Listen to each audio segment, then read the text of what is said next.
فاروق رضی اللہ عنہ کے مسلمان ہونے کے لیے دعا خود نبی کریم صلی اللہ علیہ وسلم نے مانگی تھی. انہیں دعاؤں کا کرشمہ تھا کہ حضرت عمر فاروق رضی اللہ عنہ در اقدس پر چلے آئے اور دولت ایمان سے مالا مال ہوئے. کہ وہی عمر تھے جو تلوار لے کر نکلے تھے اور پھر دولت ایمان سے مالا مال ہوئے. نبی کریم صلی اللہ علیہ وسلم یہ دعا فرمایا کرتے تھے اللہم اعز الاسلام بابی جہل بن ہشام اور عمر بن الخطاب. یا اللہ ابو جہل بن ہشام یا عمر بن الخطاب کے ذریعے اسلام کو عزت بخش دے. نبی کریم صلی اللہ علیہ وسلم کی دعا حضرت عمر فاروق رضی اللہ عنہ کے حق میں قبول ہوئی. حضرت عمر فاروق رضی اللہ عنہ اسلام لائے اور خانہ کعبہ میں علی الاعلان نماز ادا کی. اس وقت تک مسلمان چھپ چھپ کر نماز ادا کیا کرتے تھے، لیکن جب حضرت عمر رضی اللہ عنہ اسلام میں داخل ہوئے تو علی الاعلان نماز ادا کر دی. پھر جب مکہ سے مدینہ ہجرت کرنے کا وقت آیا تو سب سے پہلے حضرت عمر رضی اللہ عنہ نے خانہ کعبہ کا طواف کیا اور پھر مجموعہ کفار کو مخاطب کر کے فرمایا کہ لوگوں سن لو، میں ہجرت کر رہا ہوں. یہ نہ کہنا کہ عمر چھپ کر چلا گیا. اگر کسی کو اپنے بیویوں کو بیوہ اور اپنے بچوں کو یتیم کرنا ہو وہ آئے اور میرا راستہ روک لے. لیکن کسی کی ہمت نہ تھی کہ حضرت عمر رضی اللہ عنہ کی طرف قدم بڑھانے کی جرت کرتا.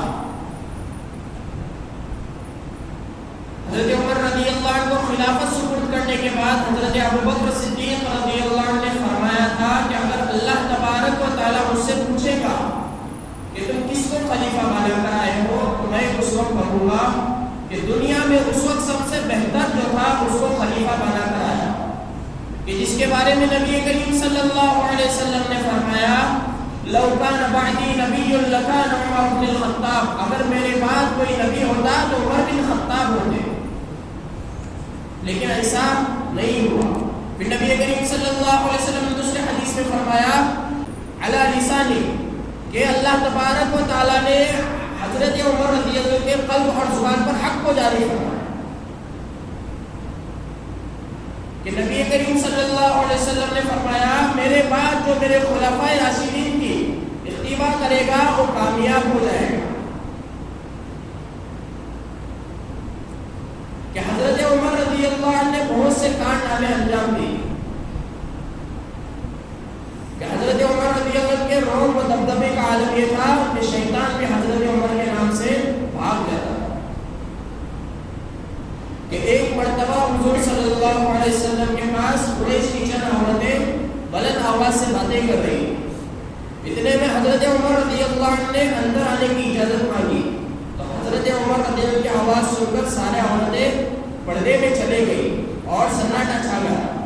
حضرت عمر رضی اللہ عنہ اندر آ گئے تو رسول اللہ صلی اللہ علیہ وسلم کو مسکراتا دیکھا تو حضرت عمر نے فرمایا اضحک اللہ سنک یا رسول اللہ، اللہ آپ کو ہمیشہ مسکراتا رکھے، آپ اس وقت کیوں ہنس رہے ہیں؟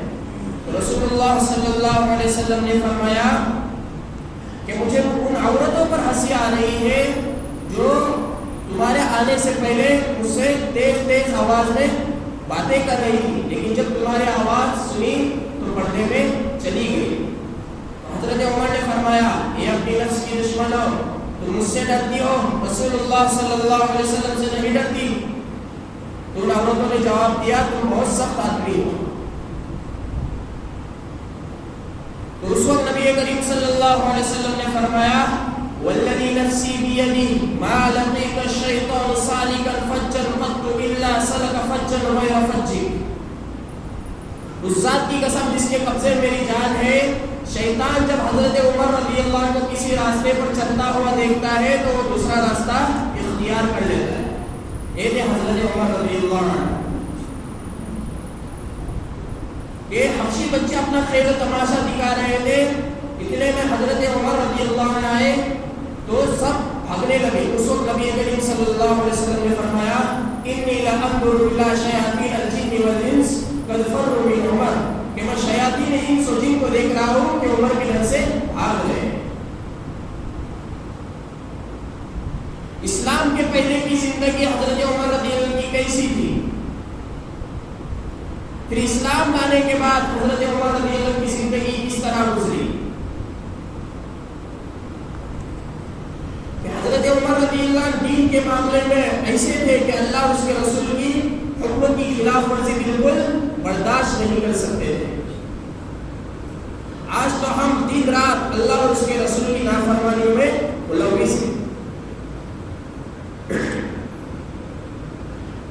کہ ایک مرتبہ ایک یہودی اور منافق اپنا جھگڑا لے کر حضرت عمر فاروق رضی اللہ عنہ کے پاس آئے اور اس یہودی نے کہا کہ اس جھگڑے کا فیصلہ نبی کریم صلی اللہ علیہ وسلم میرے حق میں کر چکے ہیں, پھر بھی یہ ماننے کے لیے تیار نہیں اور آپ سے فیصلہ چاہتا ہے. تو حضرت عمر رضی اللہ عنہ نے کہا پھر میں بھی فیصلہ کر دیتا ہوں. کہ حضرت عمر فاروق رضی اللہ عنہ گھر میں چلے گئے اور تلوار لائی اور اس منافق کی گردن اڑا دی اور کہا جو اللہ کے رسول کے فیصلے سے راضی نہیں اس کے لیے میرا یہی فیصلہ ہے.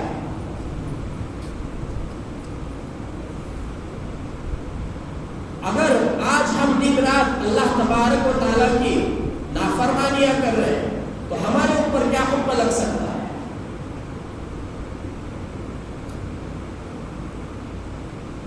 کہ حضرت عمر رضی اللہ عنہ نے بہت سے کارنامے انجام دیے, اس میں ایک کارنامہ ہے 20 رکعت تراویح کا.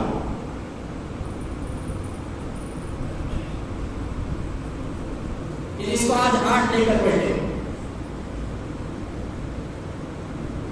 کہ قرآن کی بہت سی آیتیں حضرت عمر رضی اللہ عنہ کی تائید میں نازل ہوئی کہ اسیران بدر,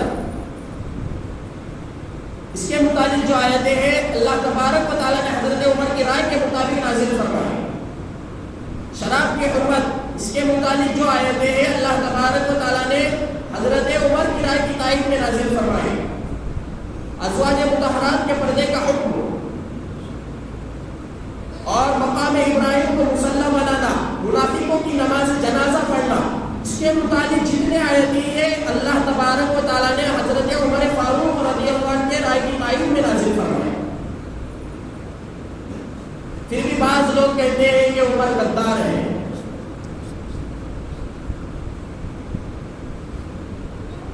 جس کو نبی کریم صلی اللہ علیہ وسلم نے فرمایا لو کان بعدی نبی لکان عمر بن الخطاب, کیسے غدار ہو سکتا ہے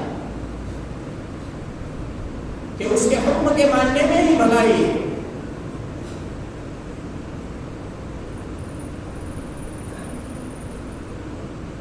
کہ حضرت عمر رضی اللہ عنہ سادگی کا یہ عالم تھا کہ حضرت عمر وقت کے خلیفہ ہے لیکن بیت المال سے سال بھر میں 2 جوڑے لیتے تھے اور اتنا موٹا کپڑا ہوتا تھا کہ جب وہ پھٹ جاتا تھا تو اس پر کبھی پیول لگے ہوئے ہوتے تھے. حضرت زید بن ثابت رضی اللہ عنہ فرماتے ہیں کہ حضرت عمر فاروق رضی اللہ عنہ کے کپڑوں پر میں نے ایک مرتبہ 17 پیول لگے ہوئے دیکھا.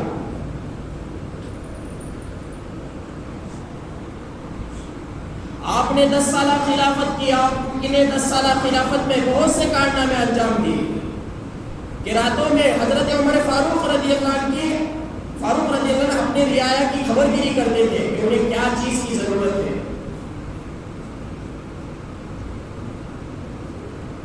جس طرح انہوں نے اپنے وقت کے خلیفہ ہونے کا حق ادا کیا اس طرح کوئی کر نہ سکا. یہ چاروں خلیفہ کا حکم ہمیں ماننا ضروری ہے. کہ نبی کریم صلی اللہ علیہ وسلم نے فرمایا اصحابی کالنجوم فبأیہم اقتدیتم اہتدیتم, کہ میرے صحابہ ستاروں کے مانند ہیں, میرے بعد جو ان کی اتباع کرے گا وہ کامیاب ہو جائے گا. تو ہمیں ان کی اتباع کرنی ہوگی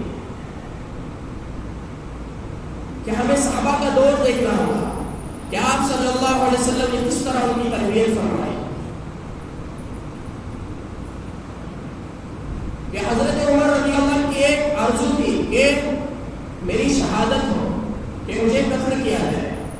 کہ آخر وہ وقت بھی آ گیا کہ آپ کی دیانہ آرزو بھی مکمل ہو گئی. رضی اللہ عنہ اس طرح دعا کیا کرتے تھے. اللہم اجعل حضرت عمر رضی اللہ عنہ نے دعا کی کہ اللہ مجھے آپ کے راستے میں شہادت فرمائیے اور رسول اللہ صلی اللہ علیہ وسلم کے شہر میں موت عطا فرما دیجیے. اللہ تبارک و تعالیٰ نے بھی ان کے عرض مکمل فرمایا کہ حضرت عمر رضی اللہ عنہ کی زندگی ہم دیکھیں گے کس طرح گزری ہے کہ اسلام سے پہلے حضرت عمر نبی کریم صلی اللہ علیہ وسلم کو قتل کرنے کے لیے چلے تھے. وہ ایک الگ زندگی ہے. پھر اسلام لانے کے بعد حضرت عمر رضی اللہ عنہ کی زندگی کا رخ کس طرح بدلا. بہت سوچنے کا مقام. آج ہم اس طرح کر سکتے ہیں, بہت آسان ہے کہ انسان اگر اپنے آپ کو بدلنا چاہے تو بدل سکتا ہے.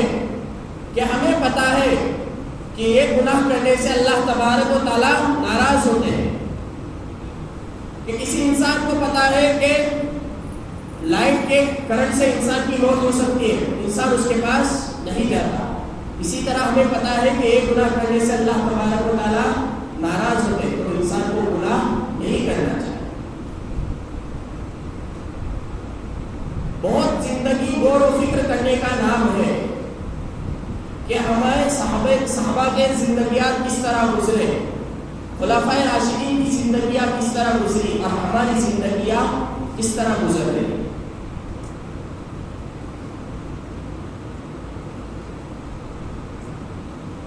کہ ہمیں اپنے آپ کو بدلنا ہوگا اور اپنی زندگیوں کو سنت کے مطابق اور اللہ اور اس کے رسول کے احکامات کے مطابق گزارنا ہوگا.